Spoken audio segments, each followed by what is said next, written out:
Good morning, everybody. It's July 16th today, and we're going to be in Psalm 12, and I want to read it for us today. It's a brief psalm. I think it's really a good one. I'm going to have to put my glasses on to do that, but as I read it, and as I read it this morning, I was thinking this is something that could have been written yesterday. This is how a lot of us feel even at this time, and I think there's something of great comfort in the fact that circumstances really haven't changed in the very sum of things. In human history, we might feel that our generation is worse than any that has come before it, but as we look back in the Old Testament, I think we can take some comfort from the fact that others who walked with the Lord thousands of years ago experienced the same kinds of um, feelings about the world that they lived into. So let me read it for us. Help, Lord, for no one is faithful anymore. Those who are loyal have vanished from the human race. Everyone lies to their neighbor. They flatter with their lips, but harbor deception in their hearts. May the Lord silence all flattering lips and every boastful tongue. Those who say, by our tongues we will prevail. Our own lips will defend us. Who is Lord over us? Because the poor are plundered and the needy groan, I will now arise, says the Lord. I will protect them from those who malign them.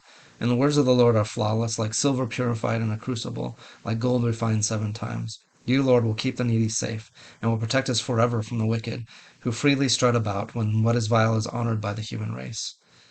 A couple of things I want to mention about this. First of all, it says because the poor are plundered, and it talks about the needy here too. And Jesus talked about the poor in spirit in the Sermon on the Mount, and I think that's exactly what's going on here.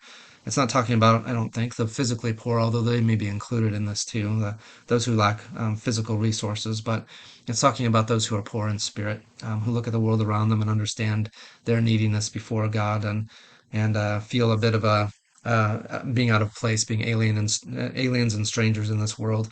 And so I think that's somewhat how we feel in our days. Unfortunately, oftentimes we pat ourselves on the back and say, "Oh, woe is me," and because I am righteous and the wicked are all around me. But I think this poor in spirit idea also contains that idea that we have compassion on those who are needy, in terms of the fact that they have no spiritual life. They're dead and walking in their trespasses and sins in this world. But we can certainly groan with the psalmist here, thinking, Lord, no one is faithful anymore. Those who are loyal have vanished from the human race. It seems that that's the case in every generation, and maybe we feel it in ours as well. But again, take comfort in the fact that this was true in the psalmist's day. And this one says it's a Psalm of David, so maybe 1,000 years before Christ as well. So nothing new under the sun, and that means that we have a faithful God who also walks through us, walks with it through us, walks through it with us. How about that in our day too?